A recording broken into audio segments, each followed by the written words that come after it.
Hello and welcome to BQ Prime. A very good afternoon to all the viewers. I'm Hiral Dadia.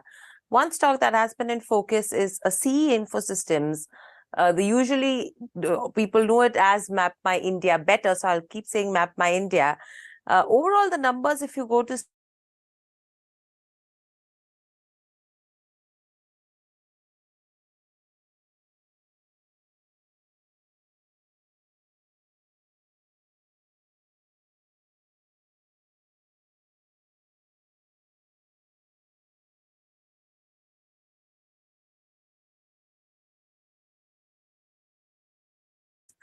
margins have seen a great expansion this time around as well. What has worked and what has not worked according to you during the quarter? Sure. Thanks for having me on your show. It was a good quarter. Again, we hit all-time highs in revenue, EBITDA, and PAT. Revenue was at 91 crores. It grew about 19% year on year.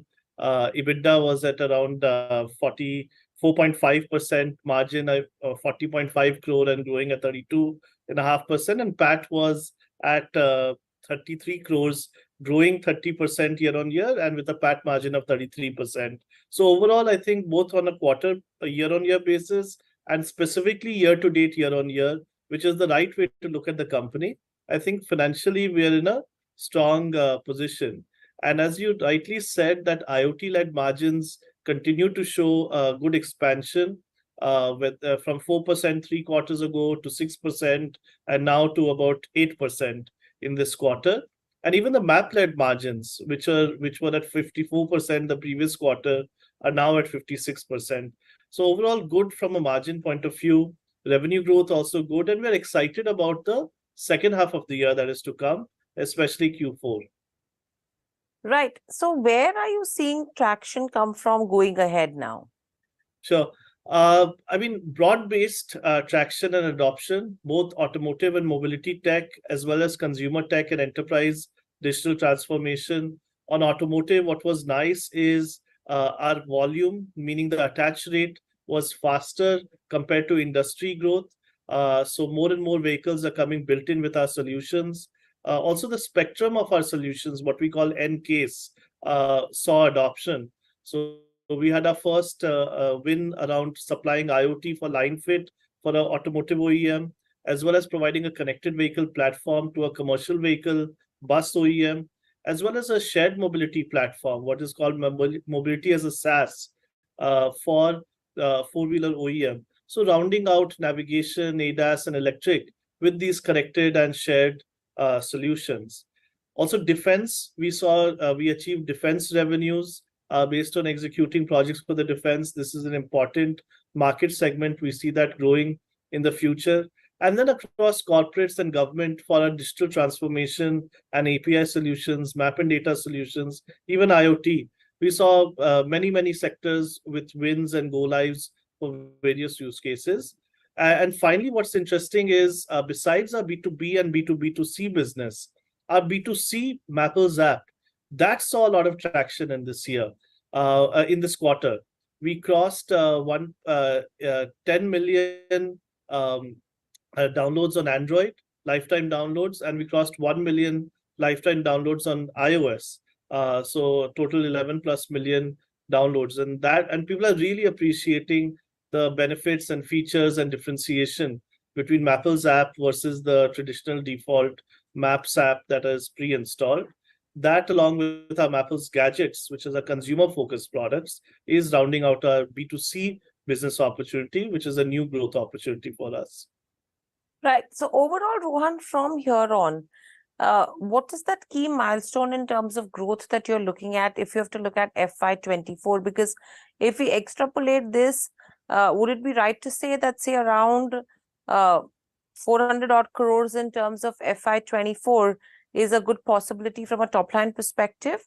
And again, from a profitability perspective as well, around 150 odd crores is what you will be looking at? I may not be able to tell you exactly what number we'll end up absolutely. with. But is that a trajectory that you're aiming for, or you think it'll be better than that? Okay, so what we've done overall is explain that, look, in the next 4 to 5 years, we'll have a 35 to 40% growth trajectory reaching 1,000+ crores milestone in the next 4 to 5 years.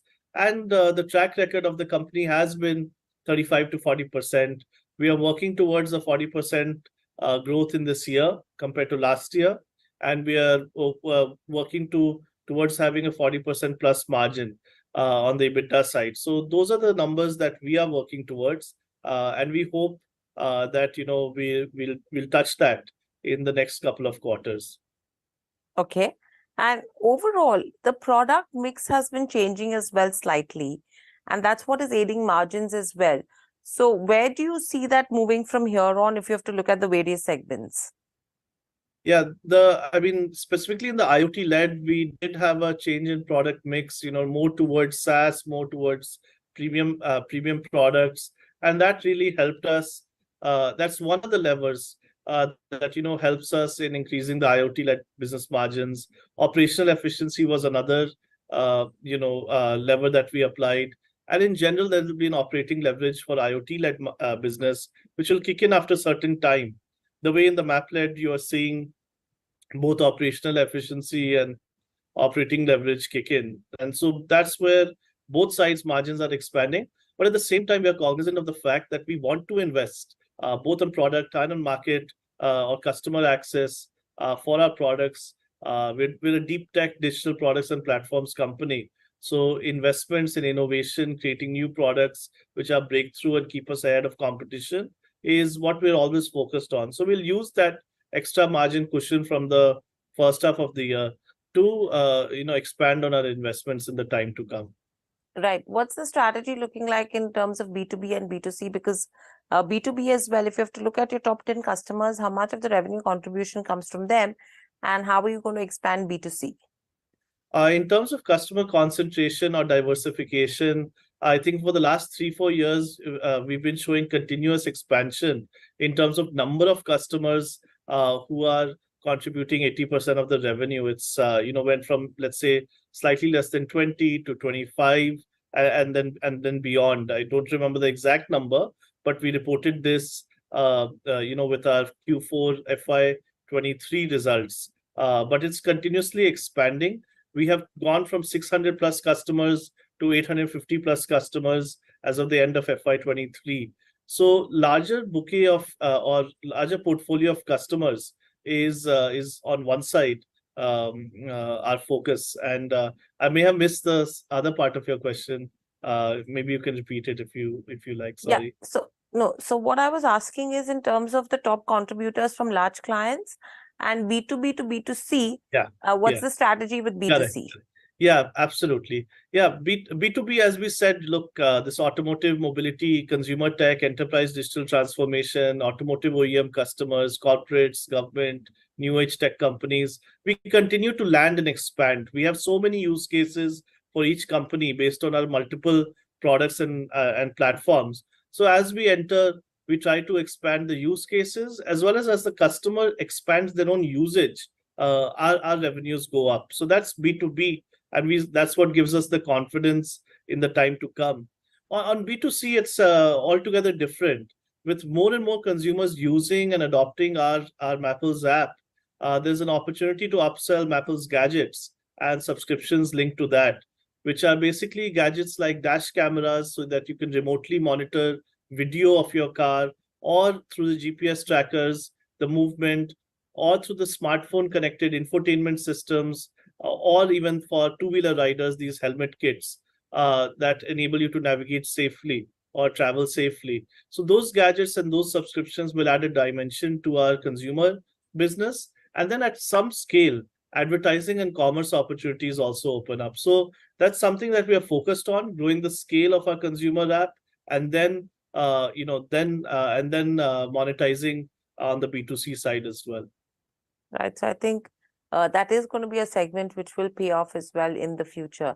Thank you so much, Rohan, for joining us on the show. Completely out of time.